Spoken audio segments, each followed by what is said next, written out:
इस वीडियो का टॉपिक है, जब सूरत रूहानी यात्रा करती है तो उसके रास्ते में अंधकार के मंडल आ जाते हैं। उन अंधकार के मंडलों से वह कैसे निकले। राधा स्वामी योग को सूरत शब्द योग भी कहते हैं।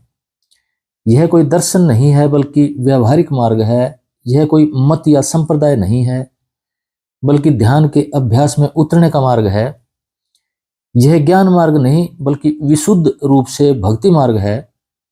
ऐसा नहीं है कि इसमें ज्ञान मार्ग की पूर्ति नहीं होती है, बल्कि कर्म व ज्ञान की पूर्ति इस मार्ग में स्वतः ही हो जाती है। यह प्रवृत्ति में निवृत्ति का मार्ग है। घर से आरंभ होता है और घर व समाज के कर्तव्यों की पूर्ति करता हुआ प्रेम योग में समाहित हो जाता है। प्रेम कभी भी किसी को कष्ट में देखना पसंद नहीं करता है। वह हर व्यक्ति और हर जीव में अपने इष्ट या अपने सतगुरु के दर्शन करता है।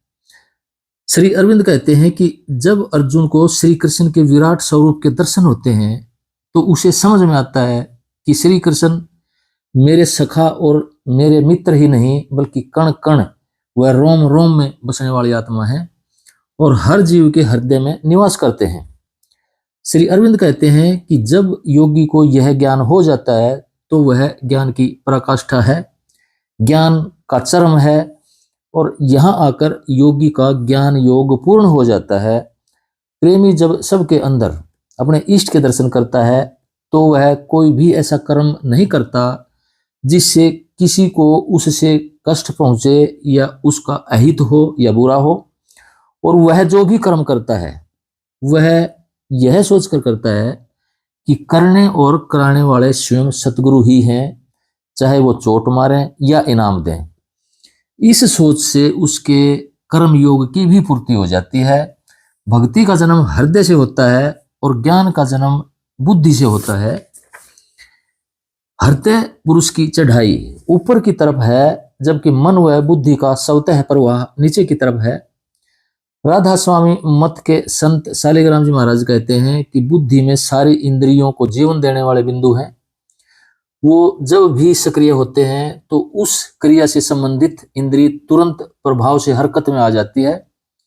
इससे स्पष्ट है कि बुद्धि में व्याप्त ज्ञान का स्वतः प्रवाह नीचे की इंद्रियों की तरफ रहता है और हृदय से उठने वाले प्रेम की धार ऊपर की तरफ जारी होती है, जो मन व बुद्धि को अपने आनंद से तर कर देती है।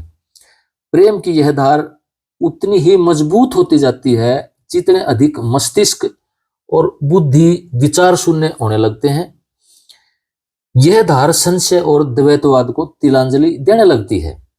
यही कारण है कि भक्ति मार्ग में व्यक्ति खुद को भूलता चला जाता है, अपने प्रवाह में आकर अपने शरीर व मन और खान पान की शुद्ध भी भूल जाता है। केवल अपने इष्ट को ही हर कर्म में व हर रूप में देखता है।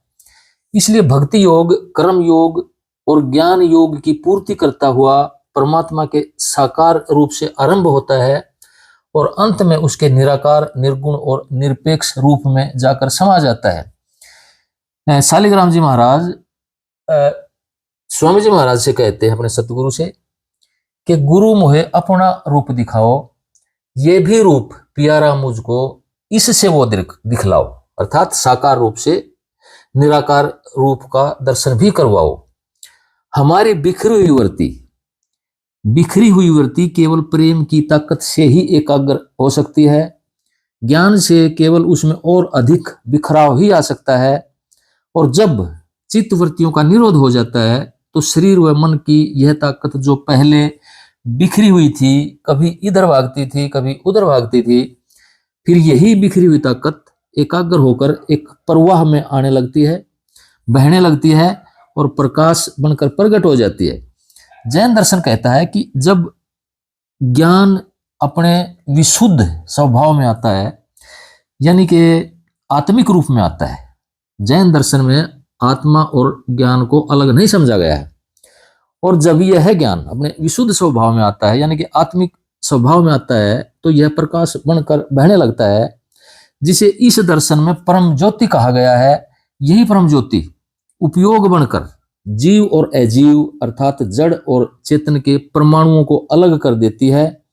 आत्मा परम ज्योति में तब्दील हो जाती है और स्थूल परमाणु उसमें तब्दील नहीं हो पाते हैं, इसलिए वे चैतन्य रूपी आत्मा से अलग होकर नीचे गिर जाते हैं। जो कर्म के परमाणु या पुद्गल होते हैं वे समाप्त हो जाते हैं और आत्मा के अंदर नए कर्मों के अवयवों की एंट्री रुक जाती है।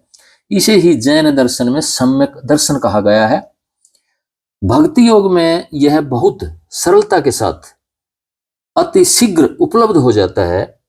यही योग व वेदांत की सविकल्प और संप्रज्ञात समाधि है। और जब साधक के रास्ते में अंधकार के मंडल आ जाते हैं, ध्यान करते करते उसके रास्ते में अंधकार के मंडल आ जाते हैं, जिन्हें श्री अरविंद ने सावित्री में नाइट और एटर्नल नाइट कहा है, अर्थात अंधकार और महाअंधकार की अवस्था कहा है, विरोधी शक्तियों का जमघट कहा है, जहां पर आत्मा का खुद का प्रकाश भी विलुप्त हो जाता है, तब सतगुरु का शब्द रूप अनहद नाद बनकर सूरत को रास्ता दिखाता है और अंधकार से बाहर निकालता है। इस अंधकार से निकलने के लिए साधक अपनी बिखरी हुई ताकत को जितना अधिक एकाग्र करेगा, उसके लिए इससे बाहर निकलना उतना ही आसान होगा। और यह भक्ति के मार्ग में ही संभव हो पाता है, ज्ञान के मार्ग में नहीं, क्योंकि ज्ञान मार्ग में उसकी वृत्ति जाने अनजाने बिखराव में आती रहती है और नीचे गिरती रहती है। अतः राधा स्वामी मार्ग में व्यक्ति को पढ़ा लिखा होकर भी अपने सारे ज्ञान को एक तरफ रखकर भक्ति मार्ग को मजबूत करना पड़ता है।